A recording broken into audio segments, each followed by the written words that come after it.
Hello everyone. Today I'm going to talk about Jair Bolsonaro, the new president of Brazil as of the 1st of January 2019.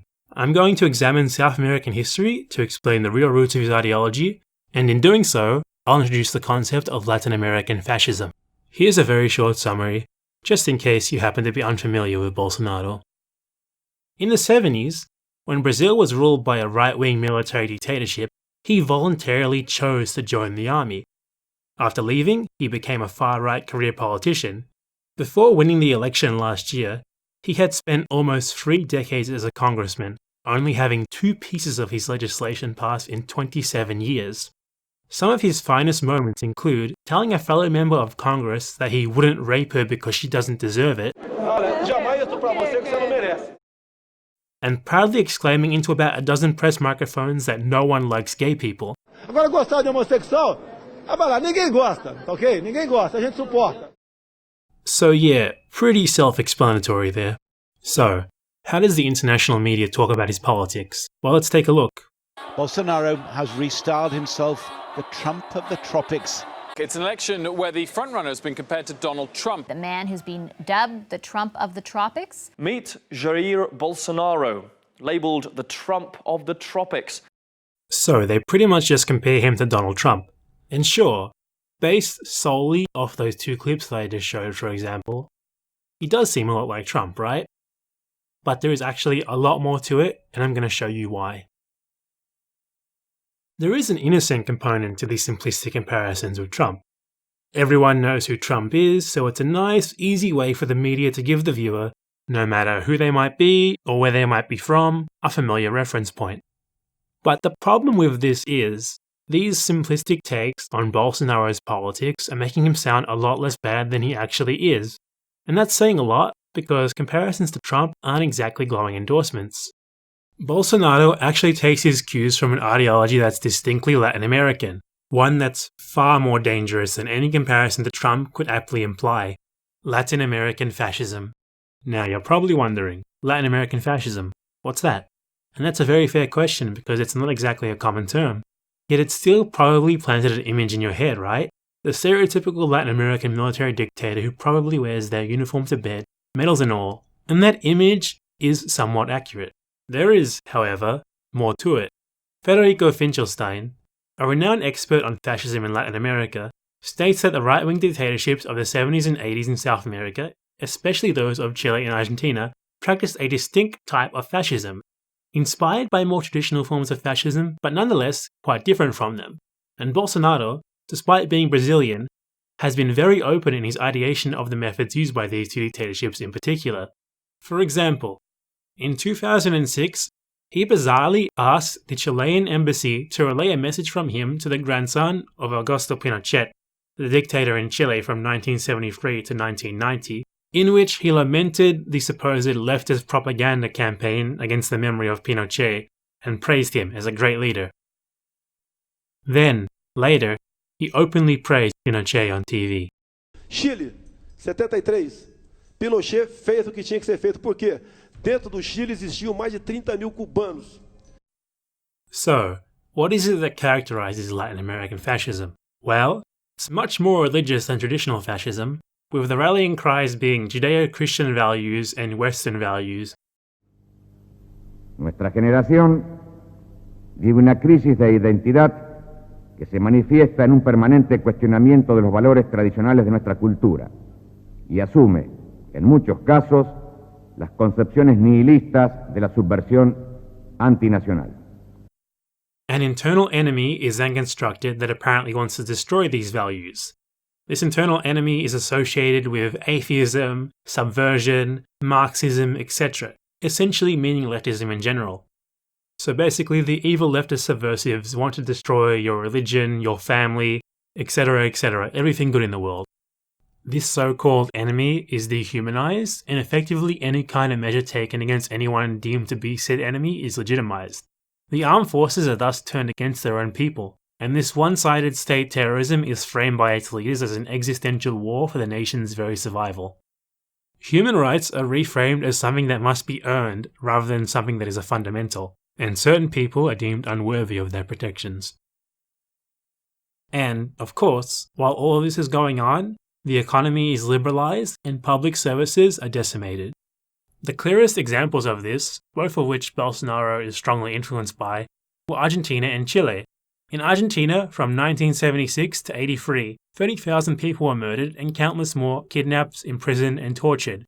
In Chile, 3,000 people were murdered and 40,000 were imprisoned or tortured from 1973 to 1990. So, what does this have to do with Bolsonaro? I'm gonna let him explain that in his own words. Eu não confio na democracia brasileira. Isso que está aqui na democracia, isso aqui é uma bagunça. Tanto é que a população diz abertamente que se vivia muito melhor no regime militar do que hoje. We have to fight against the ideological brainwashing of our children and the destruction of the family unit. Esses marginais vermelhos serão banidos de nossa pátria. Vamos unir o povo, valorizar a família, respeitar as religiões e nossa tradição judaico-cristã.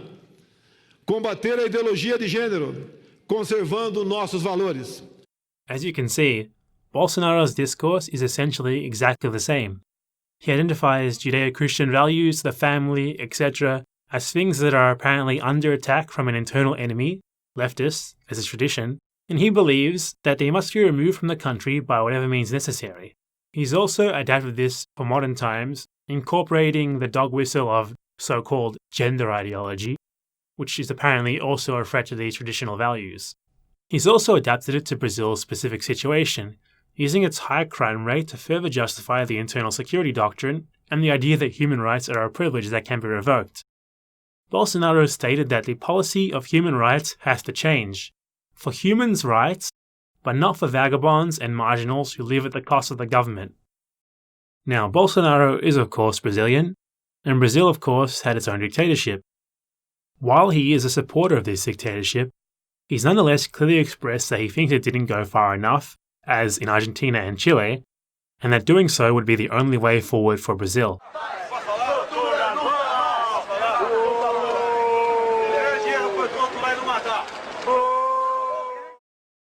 So the rhetoric of the Brazilian dictatorship was very similar to the dictatorships from Argentina and Chile. For example, the coup that brought the Brazilian dictatorship to power was actually enabled by agitation from the religious right. But it was nonetheless different in its methods. It preferred repression, imprisonment, and torture to the extermination tactics that were used in Chile and Argentina. So Bolsonaro has clearly expressed his preference for the methods used in Chile and Argentina by overtly praising those dictatorships and contrasting them with the Brazilian dictatorship. Other times, he's actually made more subtle references, such as in this television interview from 1999. Através do voto, você não vai mudar nada nesse país. Nada, absolutamente nada. Você só vai mudar, infelizmente, quando um dia nós partimos para uma guerra civil aqui dentro. E fazendo um trabalho que o regime militar não fez, matando os 30 mil. Começando com o FHC. Não deixar para fora, não. Matando. Se vai morrer alguns inocentes, tudo bem. Pretty confronting, hey? So the 30,000 figure that he threw out there might seem arbitrary at first, but 30,000 is the specific, rounded number of people estimated killed by the dictatorship in Argentina, one that is very well known throughout the continent. Given the clear ideological similarities and Bolsonaro's demonstrated ideation of the dictatorships of this era in general, this seems to have been a nod of approval towards their methods, which he hopes to bring to Brazil. When I was living in Argentina, I had the privilege of attending a talk given by a survivor of their dictatorship. In 1976, when she was a 22-year-old university student, she was kidnapped, detained, and tortured for 105 days in the Puente Doce concentration camp in Buenos Aires. She was only released because the file they had on her, by some stroke of luck, didn't have anything in it about her membership in leftist student groups. She said that in those years, an entire generation of potential future leftist politicians was targeted and systematically exterminated, and that this left a massive wound on the political landscape, with tens of thousands of potential future leftist politicians wiped out. And she's entirely correct, because you can clearly see the effect this had in Argentine politics today. There are very few politicians who were leftist activists during the dictatorship. In the clip, that's exactly the scenario that Bolsonaro hopes for. Kill 30,000 leftists as they did, for the same ends as they did. For him, the elimination of this internal enemy is the only way to ensure that Brazil's Western Judeo-Christian values will be upheld. And, of course, there's the economic similarities too. The free market shock treatment imposed in Chile and Argentina by their dictatorships is infamous, and Bolsonaro has expressed his clear intent to do the same. He's also appointed Paulo Guedes as his Minister of Economy. Guedes studied at the University of Chicago during the 70s. At that same time, his alumni, known as the Chicago Boys, were collaborating with the dictatorships in Chile and Argentina to introduce free market reforms. Later in the same decade, he taught classes in Chile, extolling the virtues of the same free market economics that Pinochet was forcing upon the country at the time. Bolsonaro has, somehow, found himself an authentic Chicago boy 40 years later. That's so ridiculously pertinent that it's almost impressive. So, all of this considered, Bolsonaro quite clearly fits the mold of the Latin American fascists. And this is a whole lot worse than, well, whatever Trump is. The big question is, what does this mean for Brazil? Well, firstly, while it is definitely worrying that so many people in Latin America's biggest country would vote for a literal fascist, nonetheless, Lula, who was president from 2003 to 2011, was by far the most popular candidate in every opinion poll until he was disqualified from being able to run by very questionable charges levied against him by Sergio Moro. Moro is the same judge who just months later, coincidentally, became Bolsonaro's Minister of Justice. This indicates that a substantial portion of the votes for Bolsonaro came from people who would have otherwise voted for Lula. This seems like quite a conundrum as they're obviously nothing alike. One is a leftist who is seriously concerned with social and economic justice, and the other is a literal fascist. The precise reason for this is anyone's guess, but I would say it has a lot to do with the media coverage. Bolsonaro was the face of the election circuit in Brazil. Whether the coverage was favourable or not, it nonetheless greatly increased its profile. So Bolsonaro would be the next choice for a lot of people who are just kind of voting for the biggest personalities they see. This is exacerbated by the fact that Bolsonaro's campaign was heavily boosted by the dissemination of fake news on social media, such as WhatsApp. So, a lot of the votes for Bolsonaro were probably less an endorsement of his methods and more of his big, highly visible personality that extols plenty of nationalistic sentiment, combined with his dirty campaign tactics. It's also important to remember that, while he did win the election with 55% of the vote, only 38% of the voting population actually voted for him. So that's 62% who were either opposed to him or not inspired enough to bother to head down to a ballot box on election day. So, I wouldn't say at all that the Brazilian people have endorsed fascism here. It is, nonetheless, a significant portion of the population, but it's probably not enough to implement his agenda without a fight. On that note, though, Brazil's Congress is currently controlled by the right wing.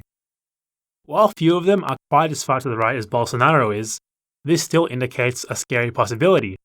Bolsonaro may not even need a dictatorship. He may be able to simply get the legislative votes that he needs to implement his criminal agenda democratically.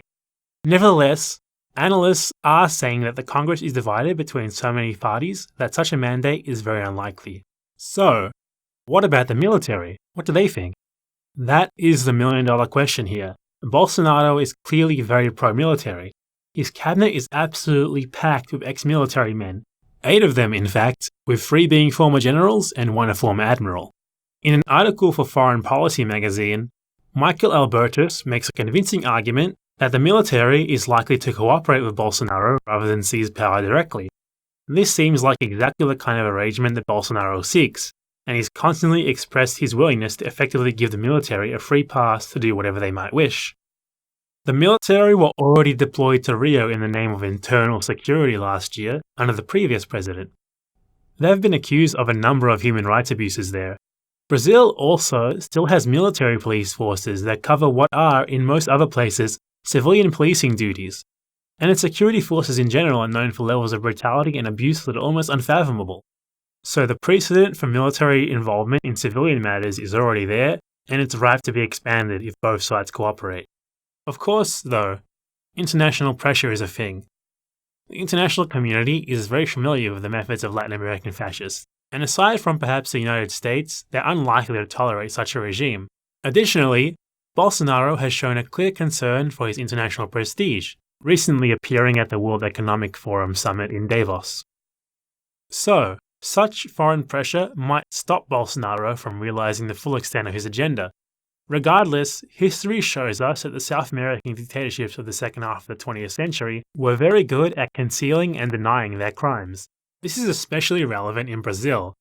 where the military and the police force are already quite out of control and barely ever held accountable for their crimes. It would hardly be very difficult for them to incorporate more human rights abuses into their present operations while hiding it from the outside world. All in all, I would say that it's not looking very good at all. Bolsonaro is an adherent of what is clearly a very dangerous ideology that could easily get out of hand with support from the military, and that support seems likely, unfortunately. Giving even more power and discretion to the already out of control military and police is a recipe for human rights disaster. Brazil looks set to undergo much hardship and perhaps even descend into chaos. But I still find it difficult to accept the potential fall of the world's full-fledged democracy, even though everything I'm seeing just says otherwise. I guess like many Chileans who watched the collapse of democracy back in 1973, I simply don't want to believe that this is happening. Regardless, it is very important that we understand Bolsonaro and Latin American fascism. Brazilians need our solidarity right now, more than ever. Being informed is an important prerequisite if we're to provide them with it and contribute whatever little we can to make sure history doesn't repeat itself. Additionally, Bolsonaro's success likely means that similar ideologues will be inspired elsewhere. When they pop up, it's imperative that they're called out for what they really are, and that apt, historically informed comparisons are made, rather than clickbait like the insert country name here, Trump. Nunca más y nunca más. That brings me to the end of this video. Thank you guys so much for watching. I hope you've learned something, and as always, all the sources cited can be found in the description. If you enjoyed this video, consider subscribing, liking, following me on Twitter at badempanada, commenting, etc. And if you've got any questions, feel free to ask, I'll be happy to answer.